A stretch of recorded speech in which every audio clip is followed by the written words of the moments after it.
स्वागत है आपका सीएनबीसी आवाज पर हमारी खास चर्चा में। और हमारे साथ एक बहुत ही खास मेहमान जुड़ रहे हैं, आर्थिक मामलों के सचिव शक्तिकांता दास। मिस्टर दास, स्वागत है आपका।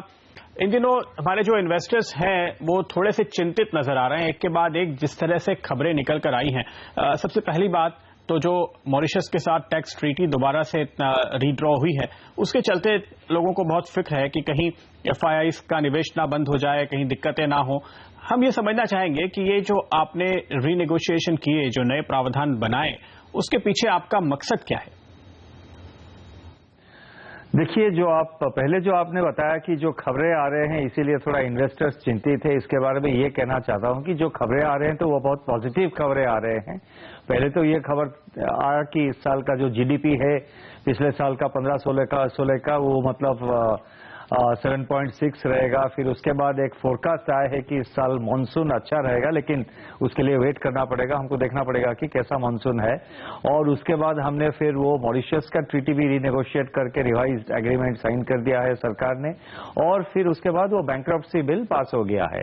जहां तक India Mauritius double taxation agreement की बात है, उसमें इन्वेस्टर्स जो है उनके लिए उनको मतलब चिंतित होने की कोई कारण नहीं है, क्योंकि ये तो काफी सालों से ये नेगोशिएशन में था। हालांकि पिछले 2 साल में इसमें सरकार के तरफ से और भी मतलब इम्पोर्टेंस और भी फोर्स दिया गया था, क्योंकि एक तो नंबर 1 ये है कि हमारे हिंदुस्तान में जो ब्लैक मनी के खिलाफ सरकार ने बहुत बड़ा एक कदम उठाया है। ब्लैक मनी बिल्कुल कंट्रोल करने के लिए, एलिमिनेट करने के लिए बहुत सारे कोशिश हो रहा है सरकार के तरफ से। और जो यहां से जो ब्लैक मनी जनरेट होके वो राउंड ट्रिपिंग करके आता था, मतलब जिस राउंड ट्रिपिंग जिसको कहते हैं, उसको बंद करने के लिए, जो राउंड ट्रिपिंग थ्रू मॉरिशस वो जो रूट था उसको बंद करने के लिए नेगोशिएशन काफी देर से चल रहा था। पिछले साल कुछ प्रोग्रेस हुआ था इस मामले में और इस साल अभी कंक्लूड हुआ है। इसमें इनफ विंडो दिया गया है, ये नहीं कि कल मतलब नेक्स्ट डे से इसमें कैपिटल गेन टैक्स लग जाएगा, ऐसा नहीं है। 2017 तक अप्रैल तक इसमें स्टेटस को कंटिन्यू करेगा। उसके बाद 2 साल के लिए 50% टैक्स लागू किया जाएगा। ये एक बड़ा प्रेडिक्टेबल सरकार का जो फिलॉसफी रही है कि टैक्स पॉलिसी बिल्कुल प्रेडिक्टेबल और विदाउट अनसर्टेनिटी रहनी चाहिए। ये this policy is in line with that. बिल्कुल प्रेडिक्टेबल पॉलिसी है। बहुत ही ट्रांजिशन जो अरेंजमेंट प्रोवाइड किया गया, बहुत स्मूथ ट्रांजिशन अरेंजमेंट दिया गया है। जो इन्वेस्टर है वो अपने बिजनेस मॉडल को भी एडजस्ट करने के लिए उनको 2 साल का टाइम, 3 साल का टाइम मिल रहा है। तो इसीलिए मतलब इसके लिए इन्वेस्टर्स को फिक्र करने की कोई जरूरत नहीं है। और दुनिया भर में अगर आप देखेंगे आप, तो जो अट्रैक्टिव इन्वेस्टमेंट डेस्टिनेशन हो, एफडीआई के लिए हो या एफपीआई के लिए हो, जो अट्रैक्टिव इन्वेस्टमेंट डेस्टिनेशन है जहां की ग्रोथ रेट अच्छा है और जहां के मार्केट्स में भी अच्छे रिटर्न्स आ रहे हैं, कुछ ही कंट्री हैं, उसमें इंडिया तो सबसे आगे है। तो आपकी बात से समझ में आ रहा है कि आपका मकसद कोई टैक्स रेवेन्यू जुटाना नहीं है, आप दरअसल जानकारी चाहते हैं। आप ये चाहते हैं कि कोई राउंड ट्रिपिंग ना हो, अपने देश का पैसा घूमकर वापस नहीं आ रहा हो, यही समझना ठीक होगा? बिल्कुल, वो है नंबर 1। नंबर 2, देखिए दुनिया भर अब सारे कंट्री जो है वर्ल्ड ओवर, मतलब जो हार्मफुल टैक्स प्रैक्टिसेस कहते हैं, हार्मफुल टैक्स प्रैक्टिस मतलब जो टैक्स हेवन है, जो कुछ जुरिडिक्शंस है जहां पे कि मतलब इस मॉरिशस की तरह जो फैसिलिटी थे, they are harmful tax practices. ये जो हार्मफुल टैक्स प्रैक्टिसेस, इस तरह की जो टैक्स अरेंजमेंट्स है, इसको दुनिया भर इसके खिलाफ अभी कदम उठाया जा रहा है। तो ये एक इंटरनेशनल मूवमेंट भी है और इंडिया को भी उसमें बहुत, इंडिया मतलब इसमें बहुत फोरफ्रंट में है। तो इसीलिए ये टैक्स जुटाने का कदम नहीं है, ये mainly anti black money measure एक है। तो और इसमें इन्वेस्टर्स को इसमें फिक्र करने की कोई जरूरत नहीं है, क्योंकि जो टैक्स अरेंजमेंट जो फ्रेमवर्क प्रोवाइड किया गया है बहुत ही ट्रांसपेरेंट है, बहुत ही इन्वेस्टर फ्रेंडली है। तो हमारे नेटवर्क पे हम लगातार बहुत सारे एफआई से बात कर रहे हैं पिछले 3-4 दिनों में। जो बातें निकलकर सामने आई हैं, ये ठीक है कि कई मामले ऐसे होंगे राउंड ट्रिपिंग के, लेकिन क्या आप ये मानते हैं कि ज्यादातर या बड़ी मात्रा में जो पैसा है वो दरअसल राउंड ट्रिपिंग का है, वो जेन्युइन इन्वेस्टर नहीं है? आपके अंदाज से कितना पैसा है, टोटल प्रोपोर्शन जो पैसा आता है इन तमाम रूट से जहां पे टैक्स ट्रीटी का बेनिफिट है, उसमें राउंड ट्रिपिंग कितना है? देखिए, इसको क्वांटिफाई करना मुश्किल है। बिल्कुल हम क्वांटिफाई नहीं कर पाएंगे। इसमें अगर क्वांटिफाई करने चलेंगे तो मेरा गेस और किसी का गेस मतलब it will be as good or as bad as anybody else's guess. ये क्वांटिफाई करना बहुत ही मुश्किल है। और इसमें ये हमको कहना चाहिए कि देखिए, जब कैपिटल गेन होता है तो टैक्स तो पे करना पड़ेगा। जहां पे प्रॉफिट है, जहां पे कैपिटल गेन है, टैक्स तो पे करना चाहिए। नहीं, हम ये सवाल इसलिए उठा रहे हैं क्योंकि ऐसा ना हो आप कि 100 में से एक इन्वेस्टर गलत है, उसको रोकने के चक्कर में बाकी के 99 बेवजह परेशान हो जाए और उनमें से कुछ लोग केवल ये कहें कि छोड़ो ये कौन झंझट पालेगा, नहीं जाना इंडिया। नहीं, देखिए परेशानी की क्या बात है। आप जहां प्रॉफिट कर रहे हैं, हिंदुस्तान में आप इन्वेस्ट कर रहे हैं, जो हिंदुस्तान में के अंदर जो इन्वेस्टर है, हमारे जो डोमेस्टिक इन्वेस्टर है, वो हिंदुस्तान के मार्केट में इन्वेस्ट करते हैं, उनको प्रॉफिट मिलता है, कैपिटल गेन आता है, उसके ऊपर वो टैक्स देते हैं। बाहर से यूएसए के से जो आते हैं या यूके से जो आते हैं, जर्मनी से जो आते हैं, वो इन्वेस्ट करते हैं यहाँ पे, जो प्रॉफिट होता है या कैपिटल गेन होता है उसके ऊपर टैक्स देते हैं। तो एक जो बाकी, ऐसा क्यों हम एक रूट रखे जहां पे कि उस रूट से मतलब ये विंडो से आ गए तो आपको टैक्स नहीं देना चाहिए। देखिए 1983 में, 1983 में जब ये एग्रीमेंट साइन हुआ था तब भारत का स्थिति अलग था। अब 2016 में Indian economy is very strong. अब इंडिया उस स्थिति में नहीं है कि हमको विदेशी निवेशों के लिए वो निवेशकों को हमको डिस्काउंट देनी पड़े। फॉरेन इन्वेस्टर्स को हमको अभी डिस्काउंट देने की कोई जरूरत नहीं है, क्योंकि भारत आज एक अट्रैक्टिव डेस्टिनेशन है। और जो निवेशक आते हैं, ऐसा क्यों विंडो रखेंगे, एक दो विंडो, कि आप इस विंडो से आएंगे आपको टैक्स नहीं देना पड़ेगा, लेकिन आप बाकी रास्ते से आएंगे तो आप टैक्स देना पड़ेगा। ये जो कदम उठाया गया है, इसमें एक लेवल प्लेइंग फील्ड क्रिएट किया जा रहा है। डोमेस्टिक इन्वेस्टर्स और फॉरेन इन्वेस्टर्स जो मॉरिशस रूट से आते थे, दोनों के बीच एक लेवल प्लेइंग फील्ड क्रिएट किया गया है। दूसरी बात यह है कि जो मॉरिशस रूट से आते हैं और जो बाकी कंट्रीज से डायरेक्टली आते हैं, उनके बीच में भी एक लेवल प्लेइंग फील्ड क्रिएट किया जा रहा है। ये नंबर 1 है। नंबर 2, जैसे मैं पहले बताया, अगर आप प्रॉफिट कर रहे हैं, अगर आप कैपिटल गेन एक देश में कर रहे हैं तो टैक्स तो देनी पड़ेगी। बिल्कुल, लेकिन इन्वेस्टर्स ये भी कह रहे हैं कि टैक्स देने में हमें इतनी दिक्कत नहीं है जितनी कि अगर सवाल हो, पता नहीं है कि कितना टैक्स इवेंचुअली लगेगा, कैसे लगेगा। जैसे एक मुद्दा यह है कि अगर कोई पार्टिसिपेटरी नोट यानी पी नोट के जरिए आता है, अब ये जो ट्रीटी के डिटेल हमने पढ़े हैं उसके मुताबिक डेरिवेटिव्स एग्जम्प्ट हैं और पी नोट भी एक तरह का डेरिवेटिव है, तो इस इन्वेस्टर को टैक्स लगेगा या नहीं लगेगा? देखिए, 3 तरह का इंस्ट्रूमेंट्स होते हैं। ये जो डेरिवेटिव्स के बारे में आपने बताया, 3 तरह का इंस्ट्रूमेंट्स होते हैं। एक है शेयर्स, एक है इमूवेबल प्रॉपर्टी और तीसरा है बाकी जो इंस्ट्रूमेंट्स है जिसमें डेरिवेटिव्स वगैरह आता है। जहां पे शेयर की सवाल हो, ये जो मॉरिशस एग्रीमेंट जो हुआ, शेयर में अगर आप इन्वेस्ट कर रहे हैं, उसमें जो कैपिटल गेन आपको आएगा 2017 के बाद, वो टैक्सेबल रहेगा। इमूवेबल प्रॉपर्टी की जो बात है, दुनिया भर का ये टैक्स अरेंजमेंट है और हिंदुस्तान का जितने सारे कंट्रीज के साथ डबल टैक्सेशन एग्रीमेंट साइन हुआ है, उसमें भी ये अरेंजमेंट है कि इमूवेबल प्रॉपर्टी में अगर कोई कैपिटल गेन हो रहा है तो उसका टैक्सेशन कंट्री ऑफ मतलब सोर्स बेस्ड रहेगा। मतलब हिंदुस्तान में इमूवेबल प्रॉपर्टी है, हिंदुस्तान में इमूवेबल प्रॉपर्टी आपने बेच के आपको कुछ कैपिटल गेन आया तो आपको टैक्स भारत में देना पड़ेगा, या उस कंट्री में अगर इमूवेबल प्रॉपर्टी है वहां पे आपको टैक्स देना पड़ेगा। तीसरा जो है डेरिवेटिव इंस्ट्रूमेंट जिसकी बात आप कर रहे हैं, हमारा एग्जिस्टिंग अरेंजमेंट जो है, एग्जिस्टिंग अरेंजमेंट जो बाकी कंट्रीज के साथ है, ये जो वर्ल्ड ओवर ये अरेंजमेंट इंडिया का है बाकी कंट्रीज के साथ, और ये एक इंटरनेशनल प्रैक्टिस है। डेरिवेटिव क्या है, जिस कंट्री से आते हैं इन्वेस्टर्स उनके कंट्री में ये टैक्स होता है। तो इसमें कोई किसी तरह का मॉरिशस के साथ हमने जो एग्रीमेंट किया, इसमें किसी तरह का बदलाव नहीं किया। ये वर्ल्ड ओवर ये अरेंजमेंट ऑलरेडी लागू है, एग्जिस्टिंग अरेंजमेंट चालू था। शेयर की जब बात हो रही थी, शेयर बाकी कंट्रीज के केस में हम इंडिया में टैक्स करते थे कैपिटल गेन, लेकिन सिर्फ मॉरिशस में नहीं कर पाते थे, उसको करेक्ट किया गया है। डेरिवेटिव की बात जब कर रहे हैं, डेरिवेटिव में जो टैक्स रहेगा, टैक्सिंग राइट जो है, राइट टू टैक्स, ये उस कंट्री के साथ है, हिंदुस्तान के पास नहीं है। तो चाहे वो अमेरिका हो, चाहे इंग्लैंड हो, चाहे जर्मनी हो, जापान हो या मॉरिशस हो, टैक्स उनके कंट्री में देना पड़ेगा। अब इंसिडेंटली इसमें यह है कि मॉरिशस में शायद टैक्स इसमें निल है और यूएसए में कुछ टैक्स है, यूके में है। हम तो बाकी मॉरिशस को ये नहीं कह सकते हैं कि भाई यूएसए में 20% है और जापान में 10% है तो आपको भी 10% लगाना पड़ेगा, ये तो नहीं कह सकते। हमारी तरफ से एक कायदा है, लेकिन डेरिवेटिव्स में जैसे हमारे देश के अंदर लिस्टेड फ्यूचर्स और ऑप्शंस हैं, वो एक ट्रेड है। दूसरा ये जो पी नोट का मामला होता है, ये डेरिवेटिव तो दरअसल कहीं सिंगापुर में, मॉरिशस में या किसी और देश में लिखा गया है। हमारे देश में जो आ रहा है वो पी नोट इशूअर, वो यहां पर आकर के शेयर ही खरीद रहा है, तो फिर वो टैक्सेबल होगा या नहीं? देखिए, ये जो डबल टैक्सेशन एग्रीमेंट साइन हुआ है, मॉडिफाइड एग्रीमेंट, पी नोट का जो स्थिति है उसमें कोई तरह की बदलाव नहीं है। मैं आपको एक्सप्लेन करता हूं।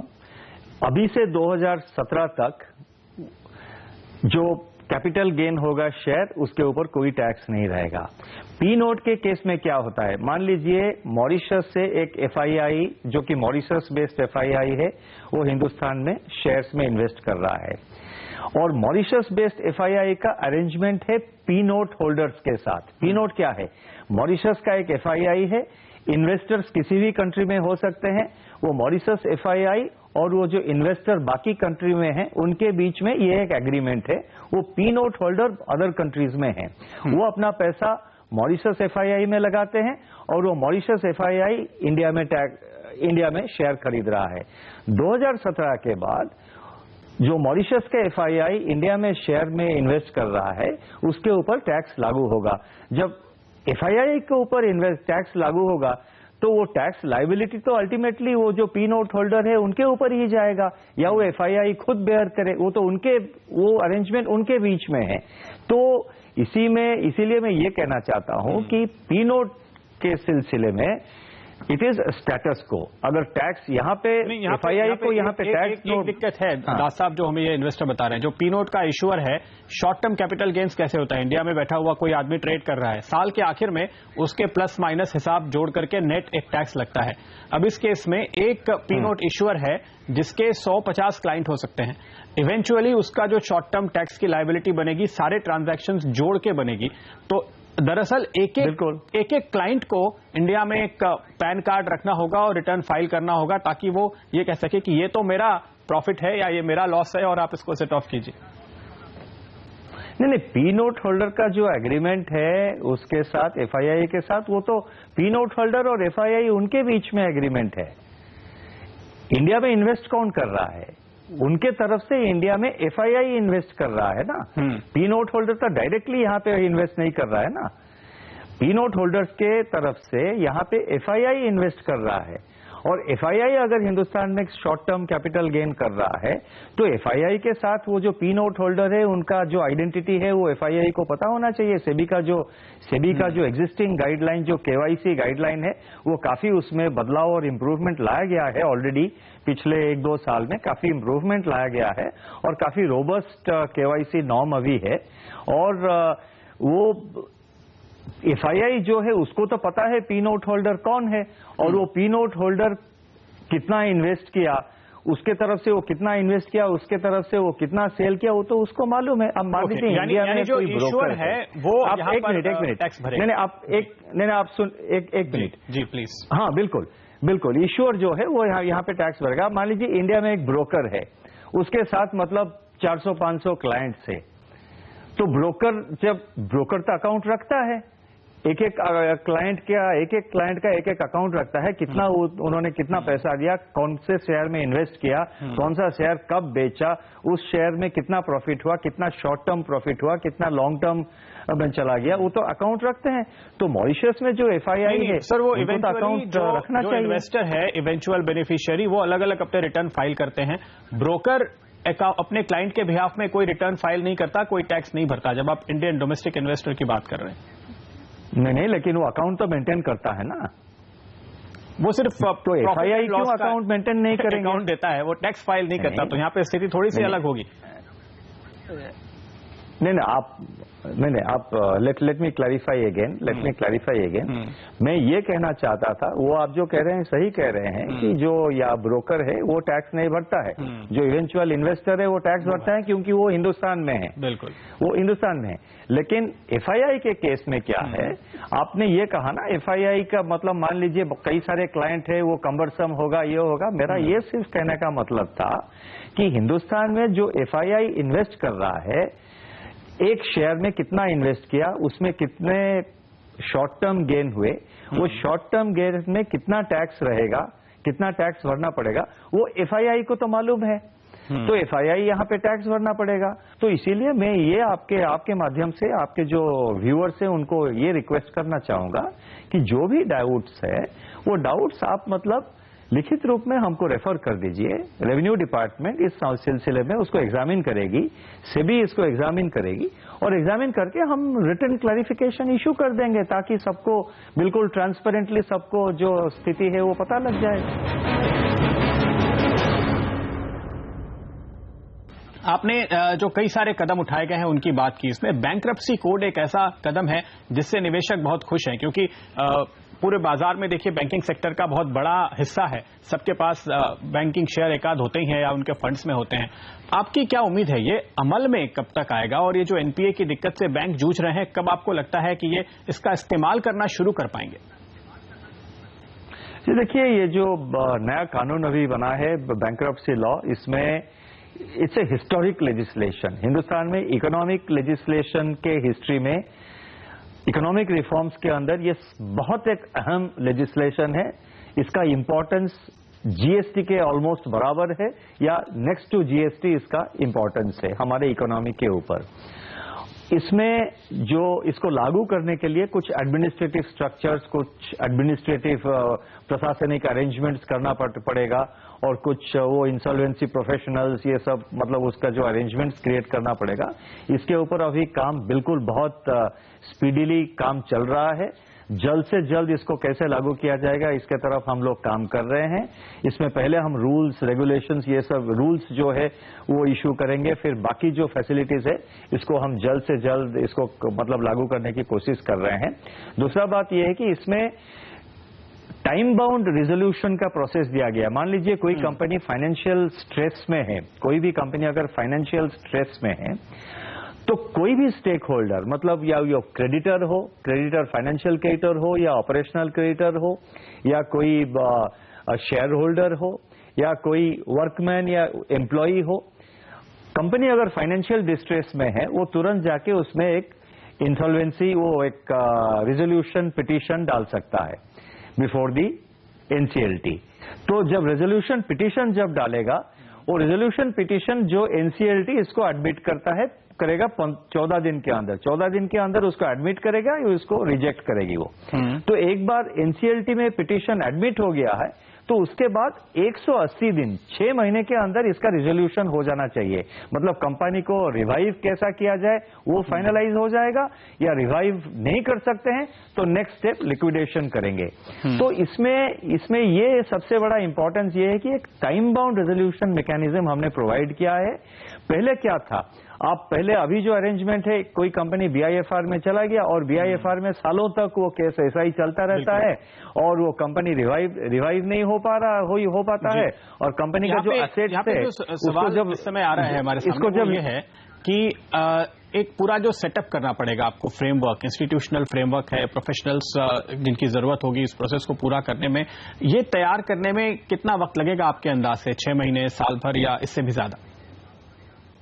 नहीं, टाइम अभी नहीं, मैं बताना नहीं चाहूँ, मतलब टाइम अभी कहना मुश्किल है क्योंकि पहला अभी तक हमारा फोकस ये था कि लेजिस्लेशन को तैयार करके लेजिस्लेशन में वो जो joint select committee, parliamentary committee के साथ काफी डिस्कशन करने के बाद उनके सामने हम लोगों ने अपीयर होकर एविडेंस भी दिए और पहला अभी तक जो फोकस था लेजिस्लेशन को पास किया जाए। अभी लेजिस्लेशन पास हो गया, अभी जो फोकस है रूल्स तैयार कर रहे हैं और फिर एडमिनिस्ट्रेटिव स्ट्रक्चर क्रिएट करेंगे। हम बहुत जल्द से जल्द इसके ऊपर काम, मतलब ऑलरेडी काम मुद्दा इस समय शुरू हो गया है और वो इसलिए फिर से सामने आता है इस एक्ट के कॉन्टेक्स्ट में कि किसी डिफॉल्टर का अगर फॉरेन एसेट है तो आप उसके ऊपर एक्शन तभी ले सकते हैं जब वहां की सरकार मदद करे। तो बैंक्रप्सी बिल के अंदर आप इसके लिए प्रोविजंस किस तरह से करेंगे? क्या ट्रीटीज करनी पड़ेंगी? क्या होगा प्रोसेस?